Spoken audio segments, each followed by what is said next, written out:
Hi guys, welcome to Anu's Kitchen and Lifestyle. Today's special birthday cake.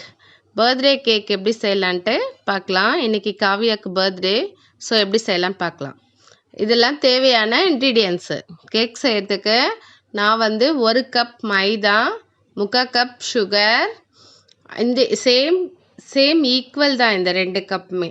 நான் இந்த பெரிய கப்போட measurement தான் நான் சொல்ல போகிறேன். 1/4 கப் ஆயிலு, 1/4 கப்பு மில்க்கு நல்லா காய்ச்சி தண்ணி ஊற்றாமல் காய்ச்சி ஆற வச்ச பால் அது, 4 முட்டை, vanilla extract, butter, 1 spoon baking powder, 1/2 spoon salt, 1 spoon baking soda. இவ்வளோ தான் இந்த கேக்குக்கு தேவையான இன்க்ரீடியன்ஸு. ஃபஸ்ட்டு சுகரை மிக்ஸி ஜாரில் ஆட் பண்ணி நம்ம ஃபைன் பவுடராக கிரைண்ட் பண்ணிக்கலாம். கேக்கை பொறுத்த மட்டும் நம்ம சுகரை நல்லா கரையணும். ஸோ கரையிறதுக்கு நம்ம என்ன பண்ணுறோம், பவுடராக அரைச்சிக்கிறோம்.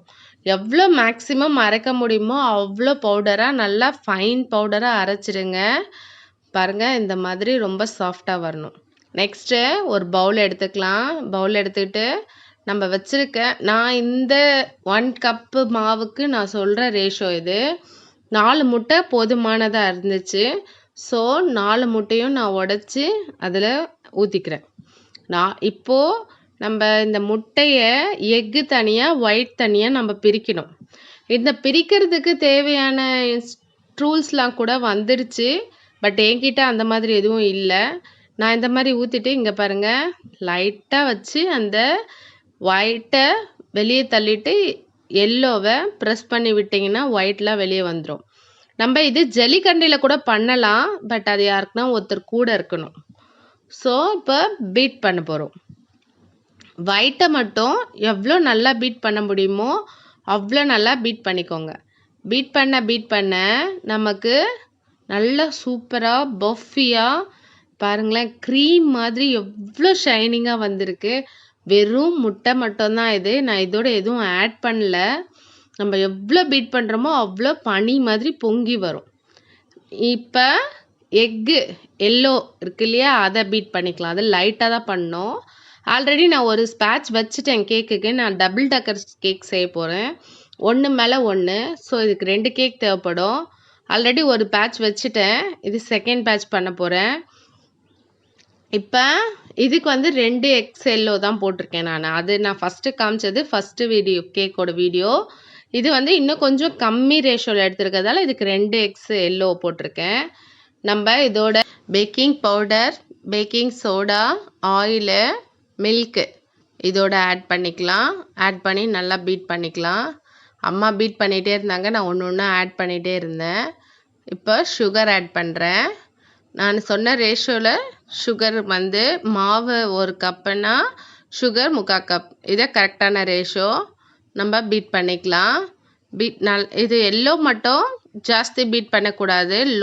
லோவிலே வச்சு பண்ணிக்கோங்க. வெண்ணிலா எக்ஸ்ட்ராக்கு ஒரு மூடி விட்டுட்டேன். நம்ம ரொம்ப ஹை ஸ்பீடில் வச்சு பண்ணக்கூடாது, கேக்கு ஹார்ட் ஆகிடும். இந்த ஸ்டேஜில் நம்ம மாவு வந்து நான் அதுக்கு ஃபஸ்ட்டு பேஸ்க்கு 1 கப்பு, இது வந்து 1/2 கப்பு. ஈக்குவலாக இல்லாமல் பாதியாக எடுத்துக்கோங்க. அதில் பாதி தான் மேல் பேஸ் வைக்க போகிறோம். அதனால இது மேலில் ஃபஸ்ட்டு மேல் பேஸில் கேக் கலக்கிறப்ப நான் மறந்துட்டேன். ஸோ அதனால் செகண்ட் பேஸ் செய்கிறப்ப நான் வீடியோ ஷூட் பண்ணிட்டேன். நம்ம பாலில் முட்டை அடித்து வச்சுருந்தோம்ல, பால் மாதிரி பொங்கி வந்திருந்தேன். அதை எடுத்து எக்கு ஒயிட் எடுத்து இதோட நம்ம ஆட் பண்ணிக்கணும். நம்ம இந்த டைமில் பீட்ரு யூஸ் பண்ணக்கூடாது. நம்ம கரண்டியில் தான் வந்து இல்லை வயர் ரிஸ்க்லேயோ மடித்து இந்த மாதிரி பண்ணி விட்டுடணும். ஆக்சுவலி இது வேறு ஒன்றும் இல்லை, எக்ஸில் இருக்கிற பபிள்ஸ் தான், ஹேர் பபிள்ஸ், காற்று தான் இது. காற்று வந்து அந்த மாதிரி ஹேர் பபிள்ஸாக மாறி அந்த மாதிரி நமக்கு பொங்கி வந்த மாதிரி தெரியுது. அவ்வளோதான், வேறு ஒன்றும் இல்லை.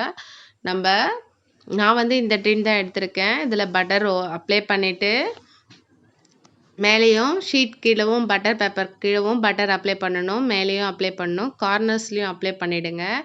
ஆக்சுவலி நான் ஸ்கொயர் தான் பண்ண போகிறேன். ஃபஸ்ட்டு பேஸ் ஸ்கொயரு, செகண்ட் பேஸும் ஸ்கொயர் தான். பட் செகண்ட் பேப்பையுமே பேனில் அப்ளை பண்ண பிறகு ஃபஸ்ட்டு தூக்கி 2 தட்டு தட்டிடுங்க. அதே மாதிரி இந்த பக்கம் 2 தட்டு. இந்த மாதிரி பண்ணோம்னா ஹேர் பபிள்ஸ் இல்லாமல் கேக்கு நீட்டாக அழகாக சூப்பராக பொங்கி வரும். நான் வந்து ஓவனை 180 டிகிரிக்கு நான் ஃப்ரீ ஹீட் பண்ணி வச்சுட்டேன். இப்போ பேக் பண்ணிடலாம். ஃபஸ்ட்டு பேட்ச் எடுத்து நான் மைக்ரோ ஓவனில் வச்சுருக்கேன்.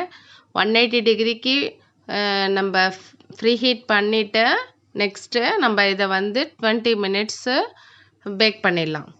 ஸோ நம்ம இதில் தான் பண்ணணுன்ட்டு இல்லை, நம்ம குக்கரில் கூட சால்ட்டோ இல்லை மணலோ போட்டு ஒரு திக் பேனலில் நான் செஞ்ச மாதிரி சேம் ப்ராசஸில் குக்கரில் கூட நீங்கள் கேக் பேக் பண்ணலாம். அதுவுமே நல்லா தான் வரும். அது சில்வர் பாத்திரத்தில் கூட நம்ம வீட்டில் இருக்கிறதுல கூட நம்ம செய்யலாம். டைம் முடிஞ்சிருச்சு. கேக் பேக் ஆகிடுச்சு. பாருங்கள் எவ்வளோ சூப்பராக அழகாக ஸ்பான்ஜியாக வந்திருக்கு நம்மளோட ஸ்பான்ஜி கேக்கு. செம்மையாக பொங்கி நல்லா அழகாக பெருசாக வந்திருக்கு. நம்ம பேனில் 1/4 இன்ச்சு தான் நம்ம மாவு விட்டோம். நம்மளுக்கு 3/4 பேன் வரைக்கும் வந்திருக்கு. வெந்திருக்கான்னு பார்க்கறதுக்கு ஒரு ஃபோக்கோ இல்லை ஒரு நைஃபோ வச்சு இந்த மாதிரி பண்ணிங்கன்னா தெரிஞ்சிடும். நான் செகண்ட் பேட்ச் ரெடி பண்ணிட்டேன். செகண்ட் பேட்சும் சேம் ப்ராசஸ் தான். பட் ஆனால் குவான்டிட்டி மட்டும் அதுலேருந்து ஆஃப் எடுத்திருக்கேன். அதை விட பேனும் சின்ன பேன் இதுவும் ரெடி ஆகிடுச்சு. நெக்ஸ்ட்டு நம்ம க்ரீம் அப்ளை பண்ணுறதுக்கு க்ரீம் ரெடி பண்ணிக்கலாம். அதுக்கு வந்து நான் 200 கிராம்ஸ் பட்டர் எடுத்திருக்கேன்.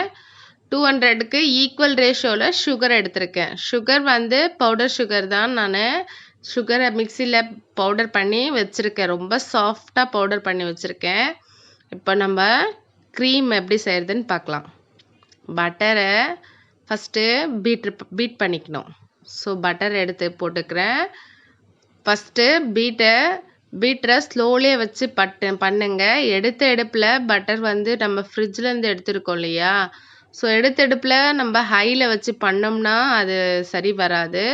ஸோ ஃபஸ்ட்டு ஸ்லோலியே வைங்க.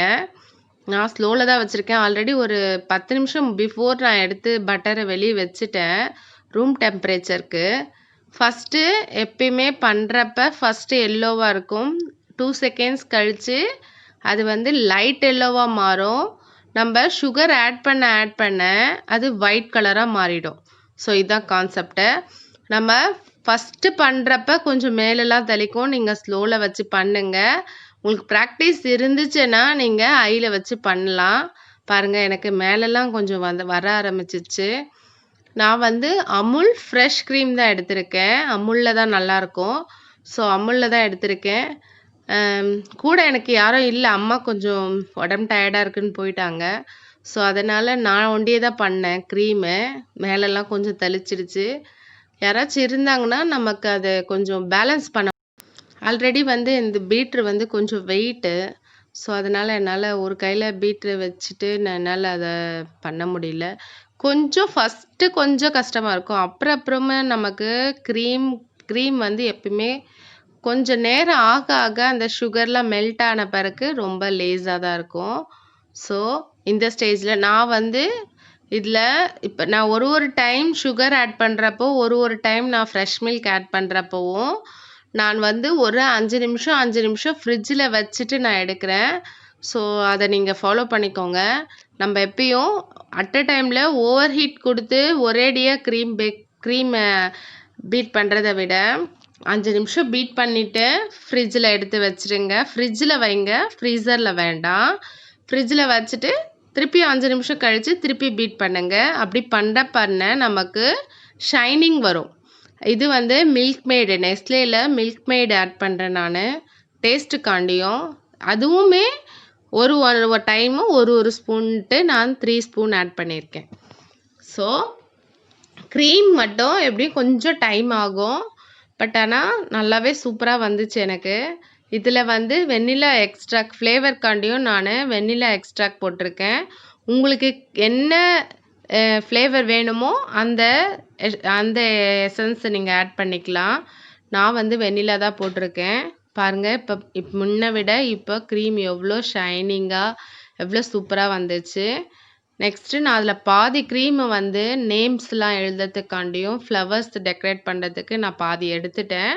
மீதி பாதி இருக்குல்ல அதில் வந்து கொக்கோ பவுடர் ஆட் பண்ணுறேன் கலருக்காக, டேஸ்ட்டுக்காண்டியும். பாருங்கள் லைட் கலராக இருக்குது. எப்பயும் ஃபுல்லாக போட்டு நம்ம ஃபஸ்ட் டைமே ஆட் பண்ணக்கூடாது, கொஞ்சமாக பார்த்துக்கோங்க. திருப்பி கலர் வேணும்ன்ட்டு திருப்பி இன்னும் ஒரு 2 ஸ்பூன் போட்டேன்.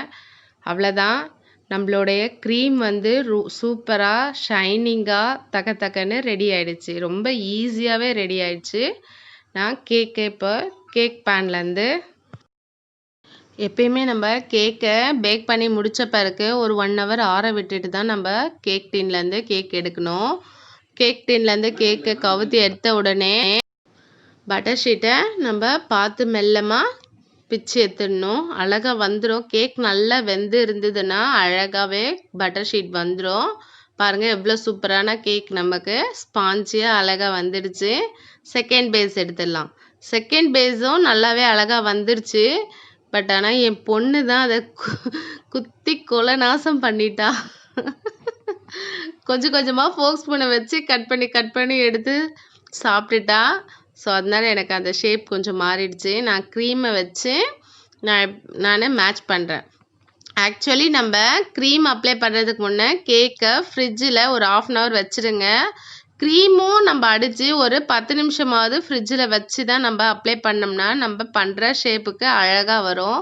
ஸோ இது ஒரு டிக். ஆக்சுவலி நீங்கள் ஃப்ரிட்ஜில் வச்சுட்டு பண்ணுறப்ப நம்ம என்னெல்லாம் ஷேப் பண்ணணும்னு நினைக்கிறோமோ அந்த மாதிரிலாம் அழகாக வரும். நெக்ஸ்ட்டு நான் வந்து எனக்கு அந்த க்ரீம் அப்ளை பண்ணுற அந்த கோன் வந்து கிடைக்கவே இல்லைங்க. இங்கே நான் 2 times கடைக்கு போயிட்டு வந்துட்டேன், கிடைக்கல. ஸோ நான் என்ன பண்ணேன், கவரில் நம்ம மருதாணி கோன் போடுவோம் இல்லையா, அந்த மாதிரி குட்டியாக கட் பண்ணிவிட்டு அந்த மாதிரிலே அதுலேயே லெட்டர்ஸ் எழுதி விட்டுட்டேன். ரொம்பவே அழகாக தான் வந்துச்சு, சூப்பராக வந்துச்சு. ஹாப்பி பர்த்டே காவியா அப்படின்னு சொல்லிட்டு எழுதிட்டோம். ரொம்பவே க்ரீம் மட்டும் எப்பயும் கரெக்டான ஒரு ஸ்டேஜில் நம்ம அடித்து பர்ஃபெக்டாக இருந்துச்சுன்னா நம்ம என்ன லெட்டர்ஸ் எப்படி எழுதுனாலுமே நம்ம பென்சில் எழுதுகிற மாதிரி அழகாக நீட்டாக வரும். ஸோ சூப்பராகவே வந்துச்சு. 4 கார்னர்லேயும் ஒரு குட்டி குட்டி ரோஸ் மாதிரி ரிங் மாதிரி பண்ணி விட்டுட்டு நான் வந்து லைன்ஸ் போடுறேன். நம்மளோட க்ரியேட்டிவிட்டி தான் டிசைன்ஸ்லாம். பட் கேக் ஷாப்பில் பேக்கரியில் வந்து அதுக்கான ட்ரைனிங்ஸ் இருக்கும், அது கரெக்டாக அவங்களுக்கு ப்ராக்டிஸ் இருக்கும். ஸோ அதனால் அவங்க நிறைய டிசைன்ஸ்லாம் பண்ணுவாங்க. நமக்கு அதுக்குண்டான இன்ஸ்ட்ருமெண்ட் இல்லை. ஸோ அதனால் நம்ம அதை வச்சு மேட்ச் பண்ணி எப்படியோ டிசைன்ஸ்லாம் போடுறோம். பட் இருந்தாலுமே ரொம்பவே பர்ஃபெக்டாக வந்தது. இந்த அளவுக்கு நல்லா வரும்னு நாங்கள் எதிர்பார்க்கல. நெக்ஸ்ட் டைம் நான் கேக் பண்ணுறப்ப அது கரெக்டான அந்த க்ரீமுக்கு கோன் வாங்கி நான் போட்டு காட்டுறேன், அதுவுமே அழகாக வரும். ஸோ நம்ம இதை வச்சு இப்போ எப்படி பண்ணலான்ட்டு பார்க்கலாம். சூப்பராக வந்துச்சு கேக்கு. க்ரீமும் நல்லாவே இருந்துச்சு. அந்த ப்ரௌனுக்கு வித் ஒயிட்டுக்கும் நல்லாவே சூப்பராக கான்ட்ராஸ்டாக இருந்துச்சு. கேக்லாம் ரெடி ஆயிடுச்சு. கேக் ரெடியான பிறகு நாங்கள் கார்னரில் இருக்கிற க்ரீமை வச்சு கார்னரில் இந்த மாதிரி லைன்ஸு டிசைன்ஸு இந்த மாதிரி போட்டு விட்டுட்டோம். அவ்வளோதான், சூப்பரான கேக்கு க்ரீமோட ரெடி ஆகிடுச்சு. நாங்கள் வீட்டில் இருந்த ஃப்ரூட்டு செரி ஃப்ரூட் இருக்கு இல்லையா, அதை எடுத்து 4 கார்னர்ஸ்லேயும் நான் மேல் லேயரில் 4 செரியும், கீழ் லேயர் இருக்குல்ல, கீழ் பேஸு அதில் ஒரு 4 செரியும் வச்சு நாங்கள் டெக்கரேட் பண்ணி விட்டோம். பார்க்கவே அவ்வளோ அழகாக சூப்பராக இருந்துச்சு. பர்த்டே பேபிக்கு கிஃப்டாக எங்களோட கேக்கை கொடுத்தும் ஆச்சு. என் டாட்டர் இவ தான், அவளுக்கு கொடுத்தாச்சு. அவ்வளோதான், சூப்பரான கேக் ரெடி ஆகிடுச்சு. அவ்வளோ ரொம்ப ஹாப்பி ஆகிட்டா. நாங்கள் ஃப்ரிட்ஜில் ஒரு 1/2 hour வச்சுட்டு நாங்கள் கேக் கட்டிங் பண்ணோம். ஃப்ரிட்ஜில் 1/2 hour எப்பயுமே கேக் வச்சிட்டிங்கன்னா கேக் வந்து கொஞ்சம் நல்லா சூப்பராக வரும். ரொம்பவே ஈஸியாக கேக் நமக்கு பர்த்டே கேக் ரெடி ஆகிடுச்சு. அவ்வளோதான். இந்த வீடியோ உங்களுக்கு பிடிச்சிருந்தா லைக் பண்ணுங்கள், ஷேர் பண்ணுங்கள், கமெண்ட் பண்ணுங்கள், சப்ஸ்கிரைப் பண்ணுங்கள். தேங்க்யூ ஃபார் வாட்சிங்.